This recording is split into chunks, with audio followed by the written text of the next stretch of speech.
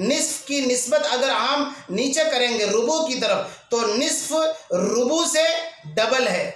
क्यों? इसलिए कि आप रुबू का जो फीसद देख रहे हैं 25% है और निस्फ का जो फीसद देख रहे हैं वो 50% है। इसी तरह से रुबू जो है वो रुबू अपने से नीचे वाले का डबल है। कैसे?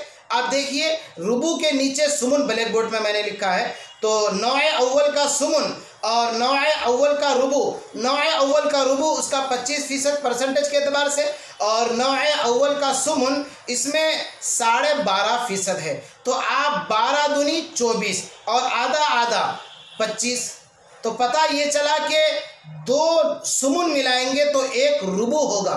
तो यही मतलब है कि हर पहला अदद अपने से नीचे वाले अदद का या हर पहला सिहाम अपने से नीचे वाले सिहाम के मुकाबले में डबल होता है। जैसा कि आप फीसद में अच्छी तरह इसको महसूस कर रहे हैं, इसलिए मैंने परसेंटेज निकाल दिया ताकि तज़ईफ का मतलब समझ में आ जाए। इसी तरह से आप देखिए नौए सानी में सुलुसान, सुलुसान का जो मैंने फीसद निकाला है वो 66 और 67 के दरमियान है और सुलुस उसका जो फीसद मैंने निकाला है वो 33 है। तो अब आप देखिए सुलुसान ये सुलुस से ऊपर है। अब मैंने कहा तज़ईफ का माना डबल होता है, तो आप सुलुसान को सुलुस के मुकाबले में देखिए तो 2 सुलुस मिलाएंगे तब जाकर के सुलुसान होगा। तो 33 अगर मिलाएंगे हम 33 दूनी 66 होता है, तो यहाँ पर 66 और 67 के दरमियान फीसद सुलुसान का है। तो सुलुसान सुलुस का डबल हुआ, इसी डबल होने को तज़ईफ कहते हैं। इसी तरह से सुलुस सुदुस के मुकाबले में डबल है। अब देखिए फीसद के एतबार से कि 16.5 और 17.25 के बीच, तो 16.5 16 दूनी 32 होता है, फिर साढ़े यानी आधा आधा मिलाएंगे तो फिर 33 हो जाएगा। तो सुलुस सुदुस के मुकाबले में डबल है। तो अब आपको अच्छी तरह समझ में आ गया होगा तज़ईफ के माने डबल होना। तो अब यहाँ पर डबल इस तरह से है कि हर पहला सिहाम, हर पहला अदद अपने से बाद वाले अदद का डबल होता है। अगर आप ऊपर से देखेंगे जैसे कि आप ब्लैक बोर्ड में देख रहे हैं, निस्फ रुबू के मुकाबले में डबल है, रुबू सुमुन के मुकाबले में डबल है। इसी तरह से नौए सानी में सुलुसान सुलुस के मुकाबले में डबल है और सुलुस सुदुस के मुकाबले में डबल है। तो ये हुआ तज़ईफ डबल होना। अब आप ये समझ गए कि तज़ईफ के माने डबल होना, यानी अगर आप ऊपर से देखेंगे नीचे की तरफ निस्फ को देखेंगे रुबू के मुकाबले में तो निस्फ रुबू के मुकाबले में डबल, रुबू सुमुन के मुकाबले में डबल, और इधर नौए सानी में सुलुसान सुलुस के मुकाबले में डबल, सुलुस सुदुस के मुकाबले में डबल। तनसीफ के माने आधा कर देना, ये भी बाबे तफ़ईल का मज़दर है। नस्फ़ युनस्सिफ़ु तनसीफ़न, तनसीफ के माने आधा करना, तज़ईफ़ के माने दोगुना कर देना, डबल कर देना, तनसीफ के माने आधा करना। यानी अब इन्हीं सिहाम को अब नीचे से ऊपर की तरफ देखेंगे तो हर नीचे वाला अदद अपने से ऊपर वाले अदद के मुकाबले में आधा होगा। जैसे नौए अव्वल में आप देखिए, नौए अव्वल में जो सुमुन है उसका परसेंटेज मैंने निकाला 12.5। अच्छा, नौए अव्वल का जो रुबू है फीसद में उसको देखेंगे तो 25%। तो देखिए नीचे से आप देखिए सुमुन रुबू के मुकाबले में आधा है, यानी 2 रुबू मिलाएंगे तब जाकर के यानी 2 सुमुन मिलाएंगे तब जाकर के 1 रुबू होगा। तो रुबू का आधा अगर करेंगे तो कितना आएगा? सुमुन आएगा।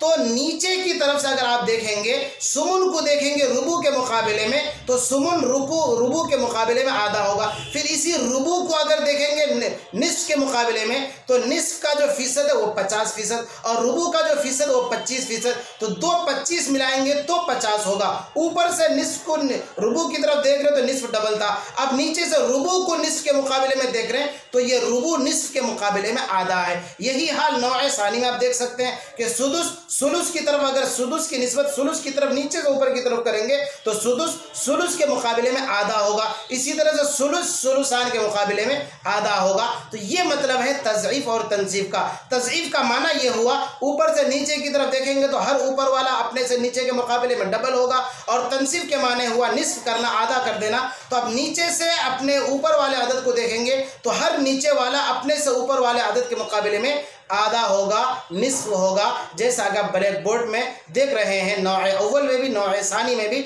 इसलिए इसी चीज़ को समझाने के लिए मैंने फीसद को निकाल दिया ताकि समझाने में भी आसानी हो।